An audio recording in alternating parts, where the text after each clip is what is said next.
TV KPM.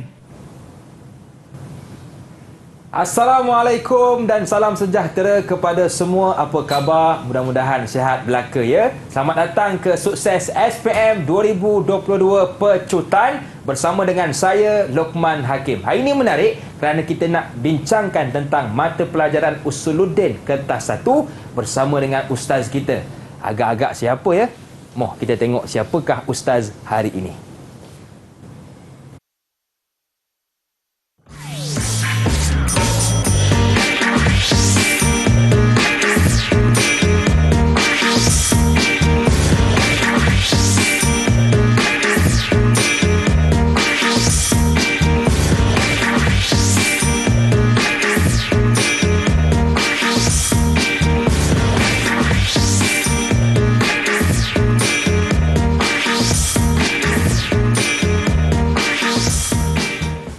Okey, hari ini kita bersama dengan seorang ustaz yang cukup luas pengalamannya, iaitu Ustaz Muhammad Baihaqi bin Mat Ahir yang sekarang ini bersama dengan saya di studio. Assalamualaikum Ustaz. Waalaikumsalam warahmatullahi wabarakatuh. Apa khabar Ustaz? Alhamdulillah sihat.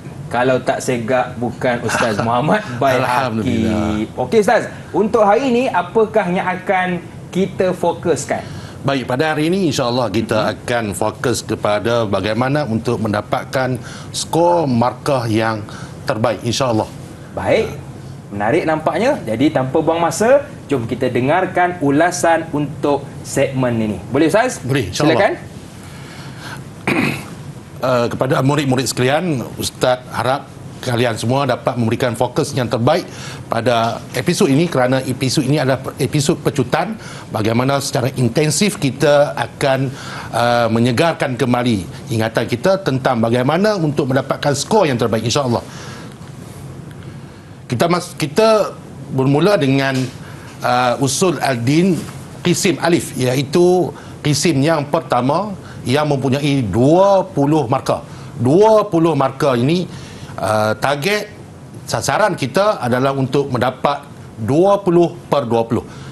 Baik. Terbahagi kepada 4 bahagian, iaitu pecahannya daripada nombor 1 hingga nombor 5, nombor 6 hingga nombor 10, nombor 11 hingga nombor 15, 16 sehingga ke 20. 20 soalan kesemuanya. Kita lihat dulu soalan bagi pecahan 1 hingga 5, iaitu soalan isi tempat kosong. Baik.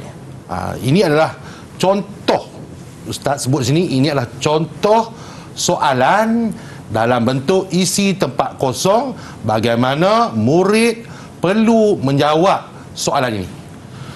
Murid akan diberikan dengan soalan dan akan diberikan pilihan soalan tersebut untuk mendapatkan jawapannya. Jadi murid perlu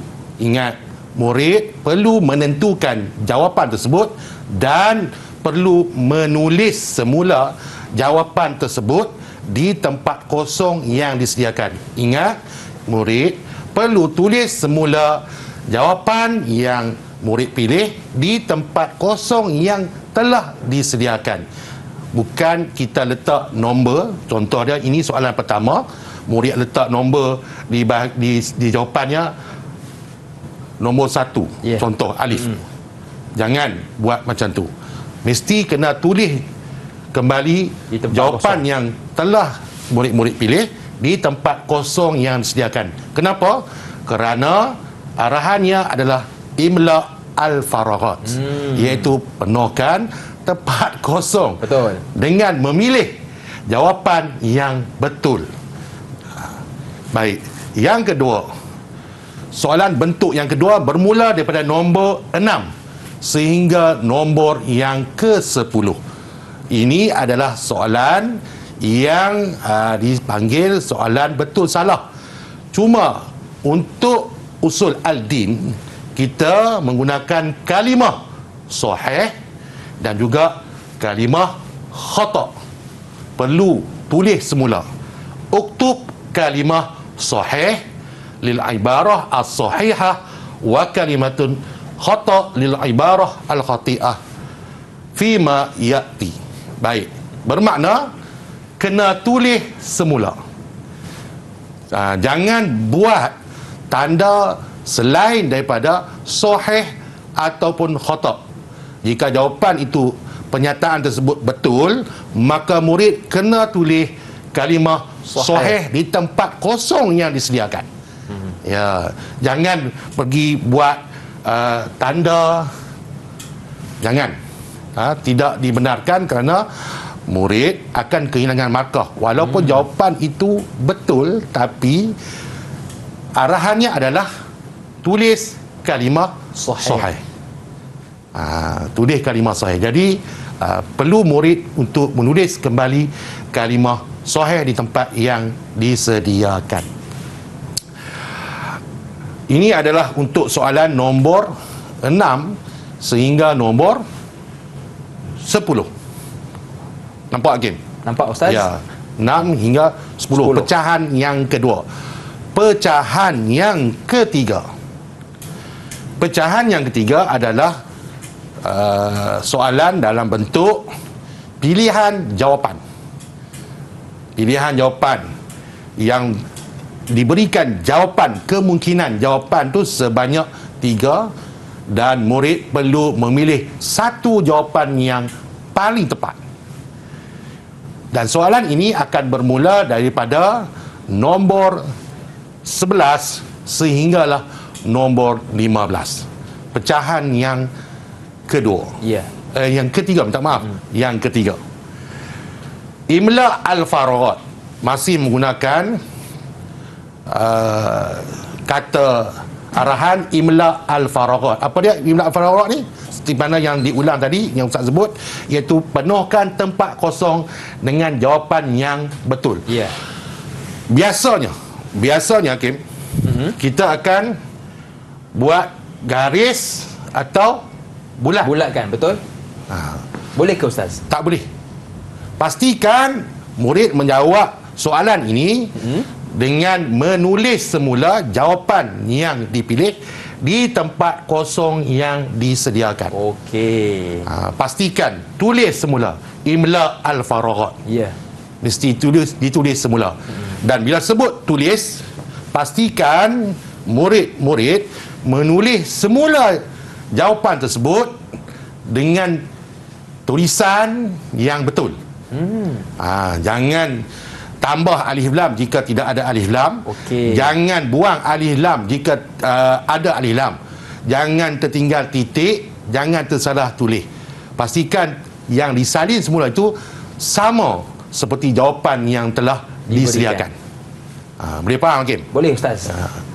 Jadi kita jangan buat kesilapan mudah pada soalan yang mudah untuk kita dapatkan markah. Betul. Soalan ni mudah untuk bahagian ni cukup mudah untuk kita dapatkan markah. Tapi jangan kita buat kesilapan yang mudah yang boleh menghilangkan markah kita. Betul. Skor kita. Baik, kita lihat pada jenis pecahan yang keempat. Iaitu pecahan yang keempat, iaitu soalan rumus yang mana murid akan diberikan soalan dan ada pilihan di atas, dan rumus dan setiap pernyataan tersebut dilabelkan dengan rumus tertentu, sama ada RST, ini contoh saja, contoh saja, mungkin ABC, mungkin XYZ dan sebagainya. Jadi R, apakah yang dimaksudkan R? Ridha an-nafs bima qassama laha minar rizqi. Jadi kita pilih apa jawapan yang di atas ni, lalu kita jawab pada tempat kosong yang disediakan. R itu adalah sekian, sekian, sekian. Ini sekadar contoh soalan kepada kertas pentaksiran.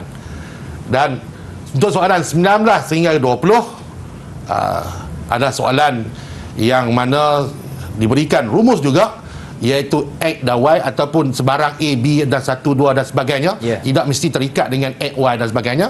Jadi perlu pilih juga dan nyatakan dan isi juga di tempat kosong yang disediakan. Nombor 19, contoh dia ni 19 ni X, dan nyatakan apakah jawapan yang murid-murid pilih. Dan untuk pengetahuan hakim, nombor 1 sehingga nombor 5 adalah soalan dari pecahan tauhid. Manakala nombor 6 sehingga nombor 10 adalah pecahan soalan daripada ulum Quran dan juga tafsir. Untuk nombor 11 sehingga nombor 15 adalah pecahan soalan untuk ulum hadis dan juga hadis, manakala bakinya adalah tasawuf dan akhlak, tasawuf dan juga sirah. Jadi soalan tersebut adalah tersusun. Okey, baik Ustaz. Cuma kalau kita lihat ada soalan yang ke-6 dan ke-7 bahagian ulumul Quran yang telah Ustaz sebutkan sebentar tadi. Di situ kalau kita lihat semula arahan soalan uktub kalimah sahih dan juga khata. Cuma kalau adalah kemungkinan murid-murid kita dia tulis sahih, ejaannya bukan sahayaha tapi hanya sotha contohnya. Tertinggal. Ya, betul. Dia ringkaskan. Betul, dia nak cepat barangkali. Jadi bagaimana Ustaz dari sudut pemarkahan? Dari sudut pemarkahan kita elakkan daripada kita buat kesilapan yang Ustaz sebut tadi, kesilapan mudah. Ustaz hanya boleh sebut di sini ialah kita perlu ikut seperti mana yang dikehendaki dalam arahan soalan. Arahan soalan tulis kalimah sahih, maka kita tulis kalimah sahih. Jangan kita buat lain daripada arahan yang telah dinyatakan. Dan pastikan titik juga perlu diambil berat. Betul. Kerana kalau hilang titik mungkin akan bertukar huruf. Akan tertukar. Betul? Maka kesahan pada jawapan tersebut boleh dipertikaikan. Ya, bab kata Ustaz mungkin nampak mudah, tapi ingat jangan ambil mudah Ustaz ya. Dalam 20 soalan ini adalah soalan objektif pelbagai bentuk. Objektif pelbagai bentuk, jawapan sudah diberikan. Baik. Jadi pastikan murid-murid dapat menjawab dengan baik dan juga skor yang tertinggi dalam bahagian ini. Kerana dalam bahagian ini murid-murid hanya perlu ingat semula. Perlu ingat semula. Contohlah Ustaz sebut, Ustaz tanya Hakim. Hari ini hari apa Hakim? Hari ini hari Khamis. Hakim hafal atau Hakim ingat hari ini hari Khamis? Ingat Ustaz. Ingat, betul. Soalan ni bila ada soalan, ada jawapan, murid-murid tengok jawapan tersebut, insya-Allah jika murid membaca dengan faham, belajar dengan faham, insya-Allah jawapannya akan keluar. Baik Ustaz. Jadi itulah teknik menjawab dan juga strategi untuk mendapatkan markah maksimum dalam bahagian A. Dan sekarang Ustaz, kita nak berehat seketika boleh? Boleh. Jangan ke mana-mana, teruskan bersama dengan kami dalam Sukses SPM 2022 Pecutan. Didik TV KPM. Okey, baik kawan-kawan, untuk segmen ini kita nak fokuskan pula kepada bahagian B dalam mata pelajaran Usuluddin Kertas 1 bersama dengan Ustaz kita iaitu Ustaz Muhammad Baihaqi. Okey Ustaz, bagaimana pula cara kita nak menjawab bahagian B Ustaz? Silakan. Baik, kepada murid-murid, sekarang kita akan fokuskan kepada bahagian B ataupun qismu ba. Yang mana qismu ba ini dia mengandungi 80 markah. Banyak. Besar ya. 80 markah. Betul. Pada bahagian B ataupun qisim ba. Dimulakan qisim ba ini dengan soalan, kita fokus dulu pada soalan tauhid. Apa yang ada di dalam soalan tauhid?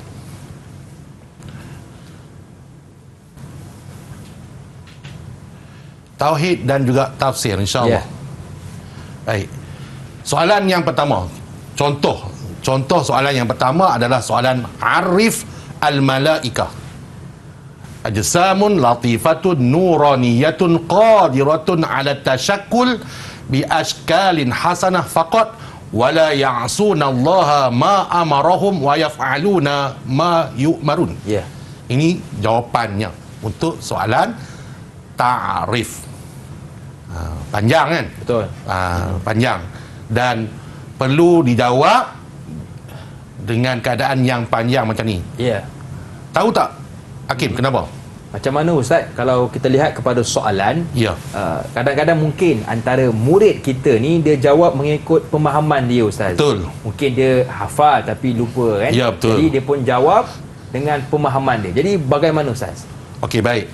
Untuk soalan yang menggunakan kata kunci arif, Baik.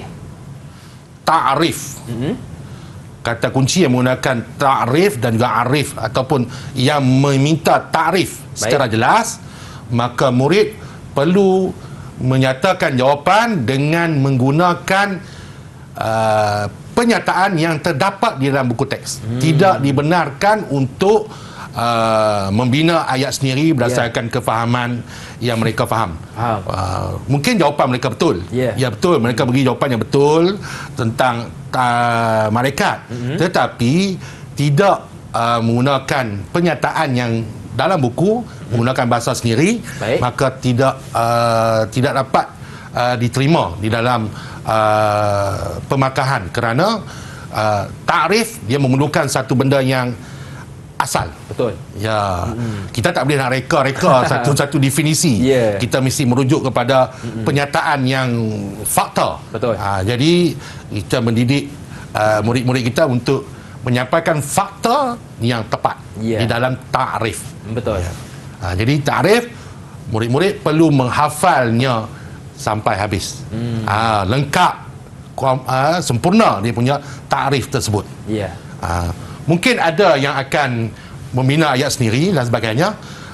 Mungkin tidaklah dapat untuk mendapatkan skor yang tinggi. Mungkin tidak dapat skor yang tinggi. Tapi untuk dapatkan skor yang tinggi, gunakan ayat yang ada di dalam buku teks. Baik. Soalan yang kedua yang terdapat di dalam tauhid, iaitu soalan dalil. Dan dalil dalam buku teks kita lihat ada banyak dalil, sama ada dalil daripada Al-Quran dan juga dalil daripada hadis. Betul. Kalimah di sini, soalan sini merujuk kepada dalilun naqli. Bermakna murid boleh memilih sama ada untuk menyatakan dalil daripada Al-Quran atau dalil daripada hadis. Sunnah Nabi Muhammad sallallahu alaihi wasallam. Tidak mengapa sama ada hadis ataupun Al-Quran, kerana dinyatakan sini had dalil an-naqli. Betul. Tidak nyatakan had dalil minal Quran ataupun dalil minal sunnah secara khusus. Jadi murid menjawab dengan menyatakan sama ada daripada Al-Quran atau hadis. Cuma di sini Ustaz nak pesan, antara benda yang jangan lakukan di dalam menjawab dalil ialah baris. Bagaimana tu Ustaz? Baris, jangan letak baris. Lebih selamat. Ya, lebih selamat jangan letak baris. Okey, jangan letak baris, jangan letak tanda bacaan, jangan letak waqaf, waslah dan sebagainya. Letak teks saja, tulisan saja. Tetapi pastikan tulisannya betul, barisnya betul. Kerana kalau murid letak baris salah, kita menjaga kemuliaan Al-Quran dan juga kemuliaan hadis Nabi Muhammad SAW. Jadi bermakna salah dah. Jadi makna pun mungkin boleh lari. Betul. Boleh dah lari jauh kan. Jadi pastikan jangan letak baris, tulis teks sahaja. Baik Ustaz, tadi Ustaz ada sebut dan okey, boleh diringkaskan lagi. Ini panjang ni. Boleh diringkaskan lagi, iaitu nyatakan syahidnya saja. Contoh dia di sini, amana rasulu bima unzila ilaihi min rabbih wal mu'minun kullun amana billahi wa malaikatihi wa kutubihi wa rusulihi. Kita ambil daripada kullun amana billahi wa malaikatihi wa kutubihi sahaja. Boleh ringkas lagi. Baik, boleh Ustaz ya, boleh ringkas lagi insya-Allah. Okey, baik, ini adalah dalil. Dan seterusnya kita masuk kepada soalan mafhum. Ma mafhum yaumul qiyamah yubda'u min waqtil hasyri ila ma la yatanahi 'ala sahih. Ini jawapan bagi ma mafhum al-qiyamah. Baik Ustaz. Kalau kita lihat mafhum tadi, kadang-kadang ada juga murid dia jumpa perkataan ta'rif, ada juga jumpa perkataan mufrad. Jadi apa perbezaan antaranya? Bagus soalan tu. Perbezaan antara ta'rif, mafhum, murad, maksud. Ya. Betul. Betul. Soalan bagus soalan tu. Jika soalannya berdasarkan ta'rif, maka murid perlu menjawab seperti pernyataan yang dinyatakan di dalam buku teks. Baik. Jika soalan tersebut menyatakan mafhum, murad ataupun maksud, murid boleh dibenarkan untuk menyatakan pandangan ataupun pemahaman berdasarkan pemahaman dan menjawab soalan membina ayat berdasarkan pemahaman yang yang murid telah belajar. Berbeza. Yang ni dia lebih meluas, lebih terbuka. Betul. Untuk murid menyatakan pandangan mereka, jawapan mereka, tetapi tidak pada soalan yang berbentuk takrif. Baik. Okey, baik. Ini adalah soalan yang melibatkan nama. Soalan yang melibatkan nama mesti kena tulis nama yang sempurna, iaitu Muawiyah bin Abi Sufyan contoh dia. Jangan letak Muawiyah saja. Jangan letak Abi Sufyan saja, ataupun Zaid bin Sabit letak Zaid saja. Tidak akan mendapat skor. Pastikan nama itu lengkap. Pastikan nama itu lengkap. Jika soalan yang menyatakan, yang meminta kepada nama, perlu menyatakan nama. Dan seterusnya kita lihat kepada soalan tafsir. Soalan tafsir, contoh dia akan ada soalan daripada ulum Al-Quran dan juga ulum Quran dan juga tafsir. Contoh soalan ni, uskus wahidan min syuruti ta'wil, istiqamah al-mu'awwal wa salamatun aqidatihi, wadih isnain min adabil mufassirin al-Quran an yahsinan an-niyah an yakuna mutawadi'an. Jawapannya pendek lah. Jawapannya pendek. Sebab kita perlu menjawab soalan bagi Usuluddin ini berdasarkan soalan yang dinyatakan. Kita tak perlu nak jawab panjang-panjang, fakta sahaja. Betul. Jika soalan itu fakta, maka kita jawab secara fakta. Jika soalan itu berdasarkan pemahaman yang memberi peluang untuk memberi pandangan, maka kita boleh menjawab berdasarkan pandangan. Untuk ulum Al-Quran, ia bersifat fakta. Baik. Soalan daripada tafsir, apa perlu buat? Apa yang ada dalam soalan tafsir? Soalan tafsir ada soalan ma'anil kalimat. Soalan ma'anil kalimat, kita perlu nyatakan kalimat, ma'anil kalimat tersebut berdasarkan buku teks, atau boleh kita letak mufradat, berdasarkan mufradat yang kita belajar. Boleh juga. Tidak terikat dengan buku teks. Dan seterusnya soalan isra' al-ayat bil ijaz, syarah ayat bil ijaz. Panjang ni ayat ni, Hakim. Nampak panjang kan? Isyrah ni, kalimah isyrah ni, ni bermaksud syarahkan ayat-ayat dengan ringkas. Apa yang murid perlu tahu ialah bukan murid perlu syarah keseluruhan ayat tersebut, bukan. Tak dan Ustaz. Tak sempat. Kenapa tak sempat? Kerana hanya ada dua markah sahaja. Hanya diberikan 2 markah. Kalau kita syarah keseluruhan ni, tak padan untuk dapat 2 markah. Jadi apa perlu kita buat? Okey, antara langkahnya ialah untuk memberikan kemudahan kepada murid ialah, first, apa perlu buat? Yang pertama, apa perlu buat ialah kita faham apa ayat yang diberikan. Cerita buat apa?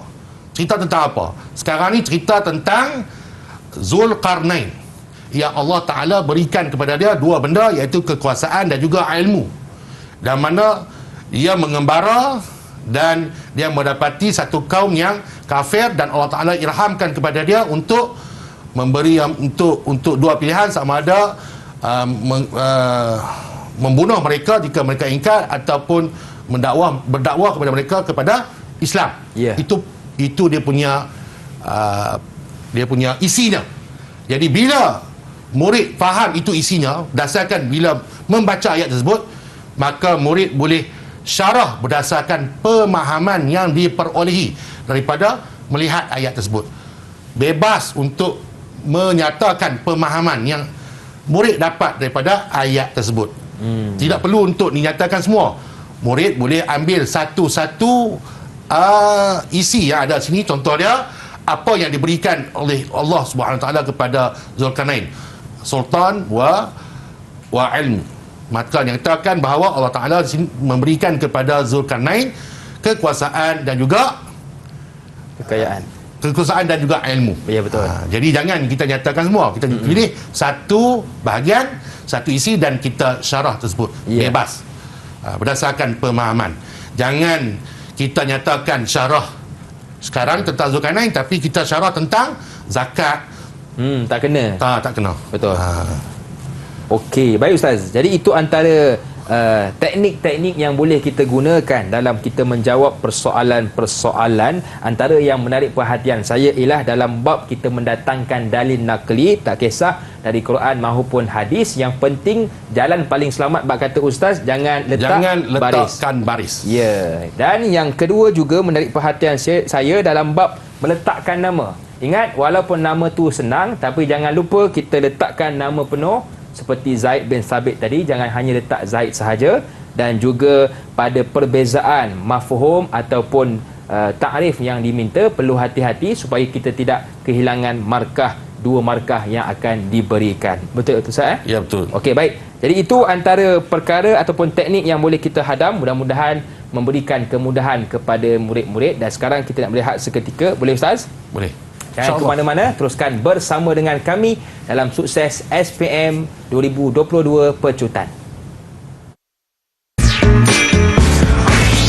Didik TV KPM.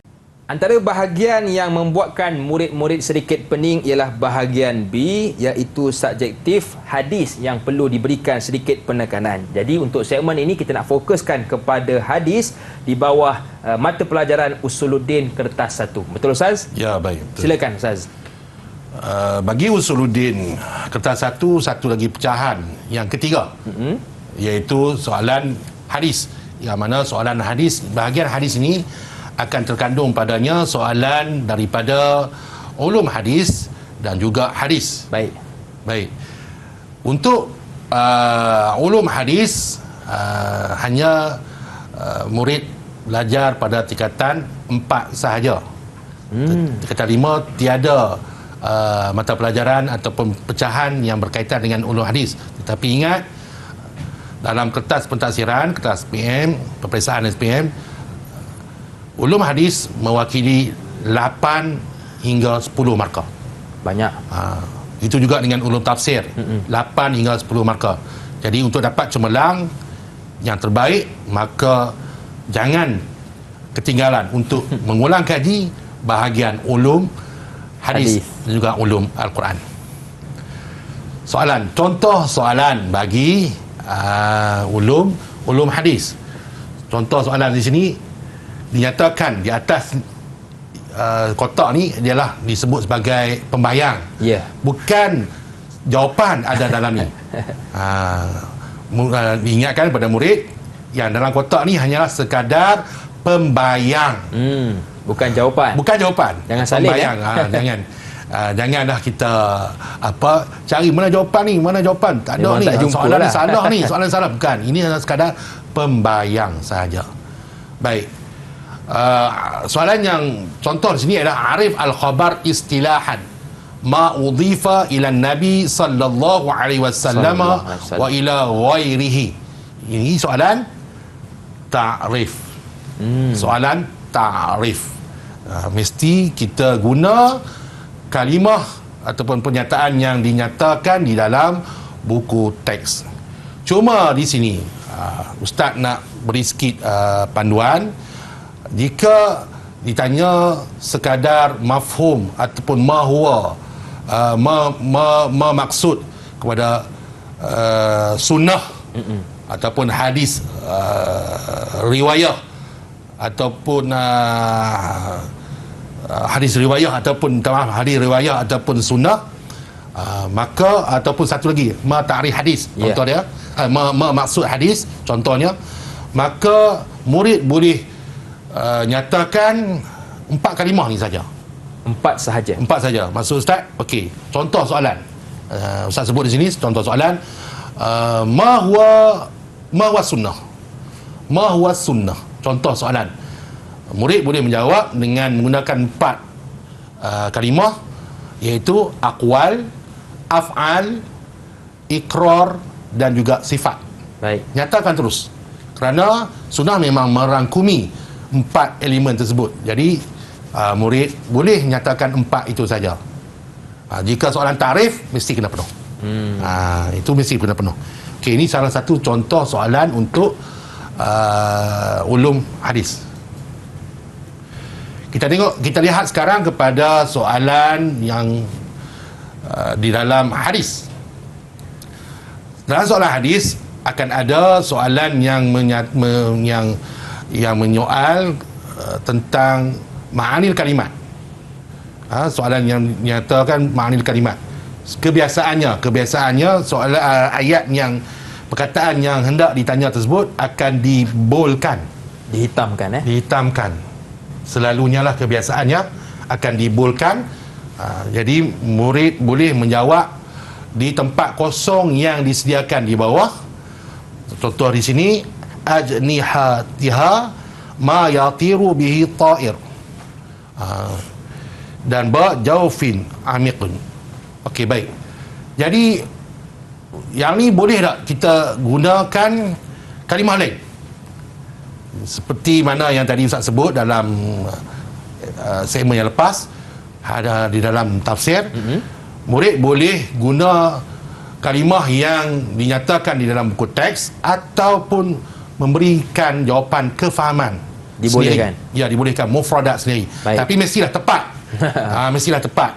Seperti yang ditanya, jangan letakkan kalimah-kalimah lain. Tapi mestilah sama dan setara seperti mana yang dikehendaki. Baik. Dan soalan yang berikutnya,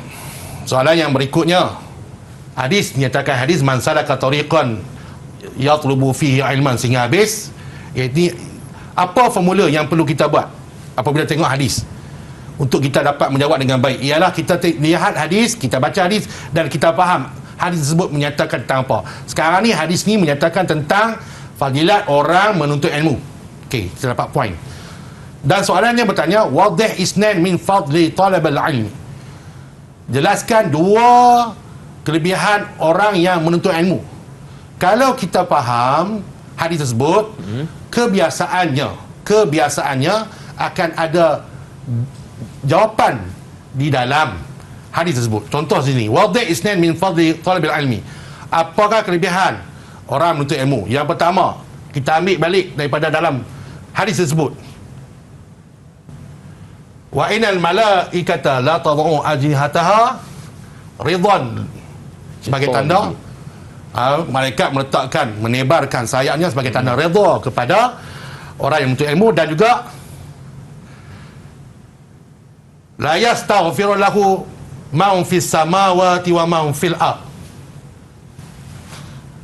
2 jawapan sudah ada di dalam teks hadis tersebut. Maka murid boleh salin semula dan letakkan di bawah sebagai jawapan, ataupun murid boleh menjawab berdasarkan kefahaman sendiri, berdasarkan hadis yang telah dinyatakan di atas. Baik. Kebiasaannya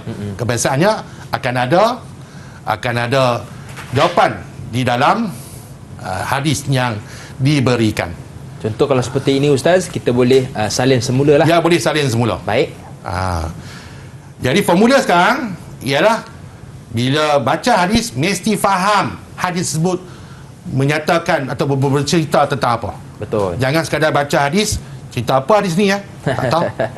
Jadi sukar untuk memberikan jawapan dan juga sukar untuk mendapatkan skor yang mudah. Sebenarnya ini skor yang mudah. Sebab kita ambil jawapan yang dah tertera di dalam soalan yang dinyatakan. Baik. Dan yang seterusnya, soalan syarah al-hadis. Untuk syarah, murid boleh menggunakan pemahaman sendiri untuk syarah ayat tersebut. Tidaklah perlu terlalu berpegang ataupun terlalu terikat dengan buku teks. Boleh menyatakan sendiri ayat sendiri berdasarkan pemahaman yang diperolehi bila membaca hadis tersebut. Contoh dia hadis ini tentang jangan menzalimi orang lain. Kita tengok hadis unsur akhaka zaliman atau mazluman. Kita dah tahu ini hadis berkaitan dengan jangan menzalimi orang lain. Jadi mudahnya apa dia? Kita letak di sini apa dia? La yazlimu an-nasu al-akhar. Selesai. InsyaAllah. Ringkas. Sekarang sebabnya kita nak melihat apakah murid itu faham. Ini soalan berdasarkan pemahaman murid. Baik. Jadi murid menyatakan apa yang dia faham dan pemahamannya itu bertepatan dengan maksud hadis ini, maka dia layaklah untuk mendapatkan skor, insyaAllah. Dan contoh Ustaz, kalau ada murid kita dia syarah menggunakan point 1, 2, jadi dibenarkan atau bagaimana? Okey, baik. Mungkin ada murid yang akan buat ayat yang panjang. Okey. Ayat yang panjang, dan mungkin akan ada yang buat point. Letak dash, kemudian letak jawapan. Dash, letak jawapan. Dua-dua tersebut diterima, insya-Allah. Dan dua-dua tersebut dibenarkan untuk murid menjawab sedemikian rupa. Cumanya lebih baik jika murid menjawab sekadar point sahaja. Kerana tiada penskoran berdasarkan kalimah. Okey. Sebab pentafsiran untuk usul adin adalah berdasarkan kepada pemahaman dan juga fakta yang diberikan. Tidak ada pentafsiran berdasarkan pembinaan ayat ataupun nahwu ataupun qawaid dan sebagainya. Jadi murid menjawab berdasarkan pemahaman. Dan pada ustaz itu adalah lebih terbaik. Kerana apa? Kerana murid faham apa yang dia belajar. Betul. Cuma ya Ustaz, kadang-kadang ada setengah murid dalam memahami konteks hadis dia kurang faham dan kurang senang untuk memahami hadis tersebut. Jadi mungkin Ustaz ada tips ataupun nasihat bagaimana kita nak memahami sepotong hadis tersebut. Mungkin ada kata-kata kunci yang boleh kita gunakan. Contoh pada hadis ini. Contoh hadis ini kita lihat, kita ambil di depan saja. Unsur akhaka zaliman. Tolong saudara kamu yang zalim. Baik. Maka secara tak langsung kita dapat faham bahawa kita perlu menolong saudara kita yang dizalimi. Simple. Kita tak perlu nak baca sampai habis. Kita baca awal ni pun dah kita tahu. Betul. Kata kunci di awal. Pegang elok. Pegang elok yang di awal tu, okey, dapat dah. Bahawa hadis tersebut cerita tentang zalim. Kalau di awal pun dia tak faham, susahlah nak faham semua. Betul. Jadi dalam kita melihat hadis, jadi untuk nak yang lemah boleh gunakan kata kunci di awal saja. Mungkin lah zaliman orang kata mungkin mesti tahu punya kan. Zalim berbuat kepada bahasa orang. Melayu pun zalim juga. Betul. Okey, jadi itu antara cara dan teknik yang boleh kita gunakan dalam kita menjawab bahagian B, iaitu hadis. Dan sekarang kita nak melihat sekali lagi, boleh Ustaz? Jangan ke mana-mana, teruskan bersama dengan kami pastinya dalam Sukses SPM 2022 Pecutan. Didik TV KPM. Antara bahagian yang seterusnya perlu diberikan penekanan ialah sirah dan tasawuf, lagi-lagi dalam mata pelajaran Usuluddin kertas yang pertama. Betul Ustaz? Jadi untuk kita mendalami dan memahami bahagian sirah dan tasawuf ini, apakah nasihat dan tips yang boleh digunakan Ustaz? Silakan. Baik, Ustaz akan meneruskan segmen ini untuk menerangkan tentang bahagian sirah dan juga tasawuf. InsyaAllah di dalam segmen ini Ustaz akan berikan beberapa tips bagaimana nak menguasai sirah. Sebab sirah ni susah lah. Bukan susah, murid kata susah, tapi sebenarnya senang. Bagaimana nak senangkan sirah? Tunggu sampai habis. Silakan Ustaz. Baik, kita lihat pada soalan yang pertama. Contoh soalan yang pertama, seperti mana dinyatakan tadi, yang di atas ni bukan jawapan, yang di atas ni adalah pembayang. Bahawa soalan yang berikutnya adalah berdasarkan di dalam bahagian sirah. Baik, contoh soalan sini. Uzkur isnan min awamil hadarah ad-daulah al-Umayyah fil Andalus, al-ilmiyah wa saqafiyah al-askariyah. Ni point ni. Yang ni berdasarkan kepada point. Baik. Iaitu keilmuan dan juga ketamadunan dan juga ketenteraan. Poin saja. Tak perlu nak panjang-panjang kan. Ini yang pertama. Ini yang kedua. Okey, sebab dia minta apa? Uzkur isnain. Murid perlu baca soalan dengan baik dan fahamkan betul-betul. Uzkur isnain ataupun uzkur wahid. Bacakan betul-betul. Soalan nak satu. Soalan nak dua. Jangan soalan yang minta dua kita beri satu. Rugi. Kalau soalan satu kita beri dua, untung. Betul. Tapi kalau soalan minta dua kita bagi satu, rugi kita. Sebab kita kehilangan skor yang mudah disebabkan kesilapan kita membaca soalan. Jadi apa perlu buat? Perlu baca soalan dengan baik. Antara tipnya lah, sama ada dalam bahagian-bahagian lain pun sama. Okey. Contoh soalan yang berikutnya. Wadih isnain. 2. Hadarat teknologia. Faktor kemajuan teknologi bagi kerajaan Umayyah di Andalus. Baik. Dan kita lihat di sini berapa? Skornya 4. Diminta 2 dan skornya 4 bermakna perlukan poin dan juga perlukan kepada huraian poin tersebut.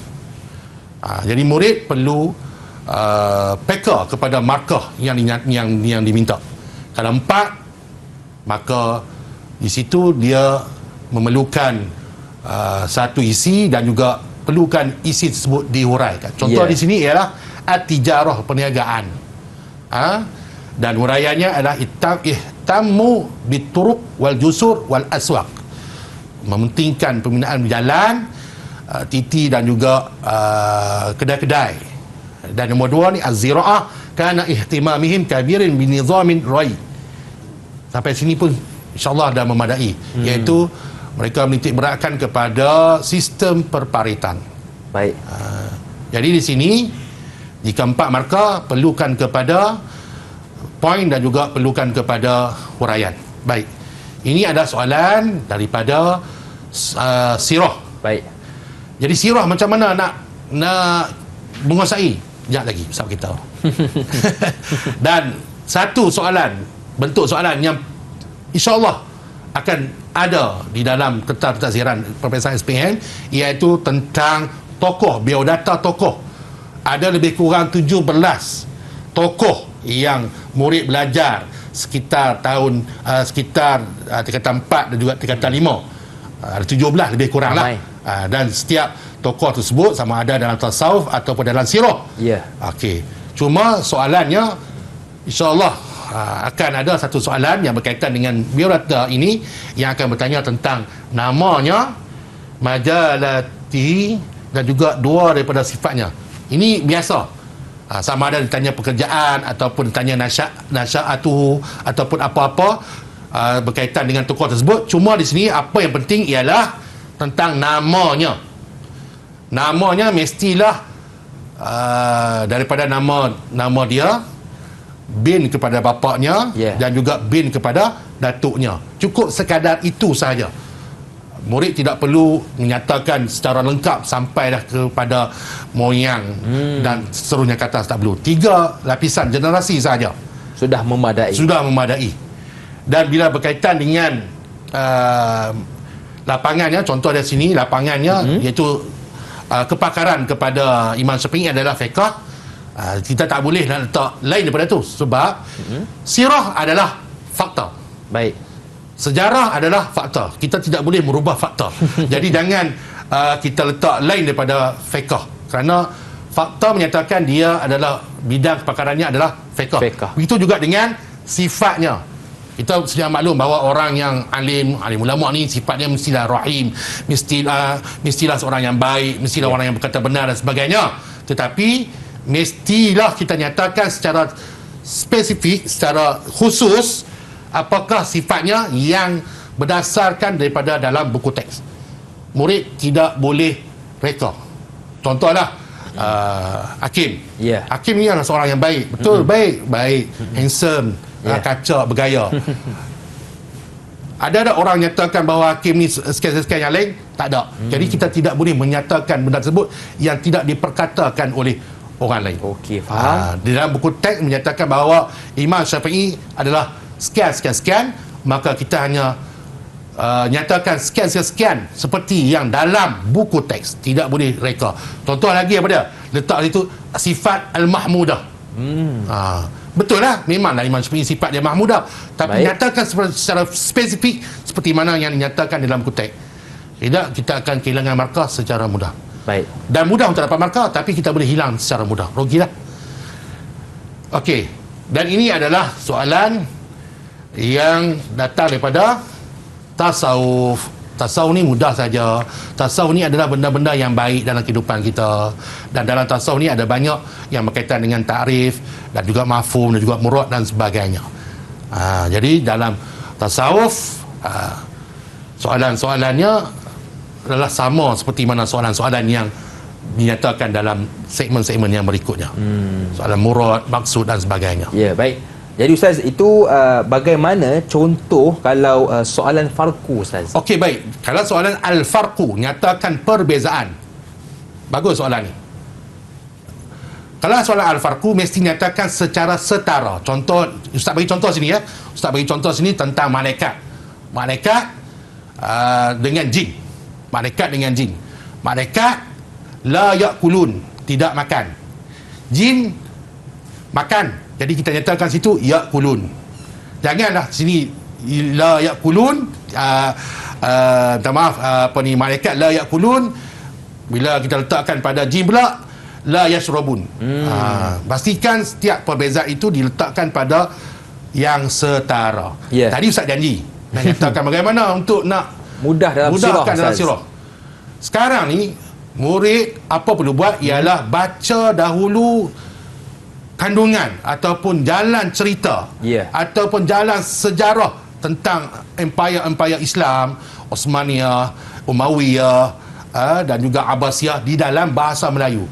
Carian boleh diguna, boleh murid buat carian di dalam web dan sebagainya, baca, dapatkan fakta, dapatkan ingatan dia punya susunan ceritanya tu, maka bila kita baca dalam bahasa Arab, InsyaAllah kita akan dapat dia punya susunan cerita tu, dan kita ambil apa yang digunakan dalam bahasa Arab dalam kandungan yang kita baca tu. Sekarang ni kita tak tahu apa cerita pun tentang Abbasiyah, apa pun tak tahu tentang Osmaniyah. Tiba-tiba kita baca bahasa Arab, mungkinlah kelemahan kita sebagai orang Melayu yang bukannya berlidah Arab. Okey, bila dah tak berlidah Arab ni mungkin ada fakta yang tertinggal dan sebagainya. Jadi baca dulu dalam bahasa Melayu, maka insya-Allah mudah-mudahan kita dapat menguasai pula di dalam bahasa Arab kerana faktanya sudah ada di dalam ingatan kita.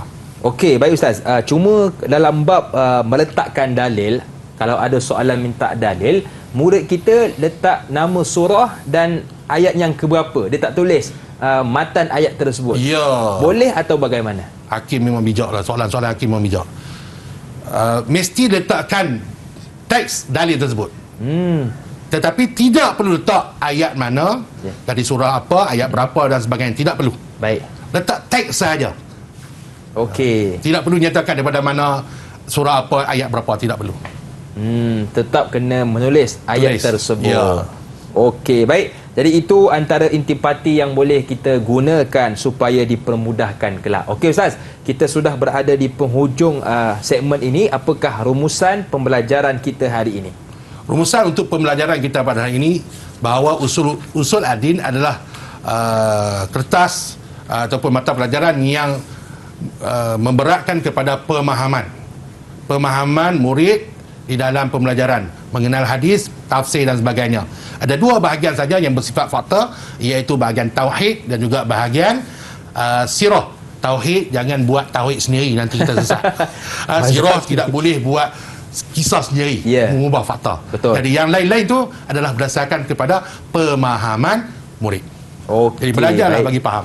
Okey, baik. Jadi itu sedikit sebanyak antara perkongsian dari Ustaz Muhammad Baihaqi tentang cara untuk kita menjawab soalan-soalan untuk mata pelajaran Usuluddin kertas yang pertama. Mudah-mudahan memudahkan murid-murid di luar sana. Terima kasih sekali lagi kepada Ustaz Muhammad Baihaqi Mat Akhir kerana sudi bersama dengan kita, dan kepada seluruh murid-murid saya doakan anda berjaya dengan cemerlang. Saya Luqman Hakim mohon izin undur diri. Ada rezeki kita jumpa lagi. Assalamualaikum warahmatullahi wabarakatuh.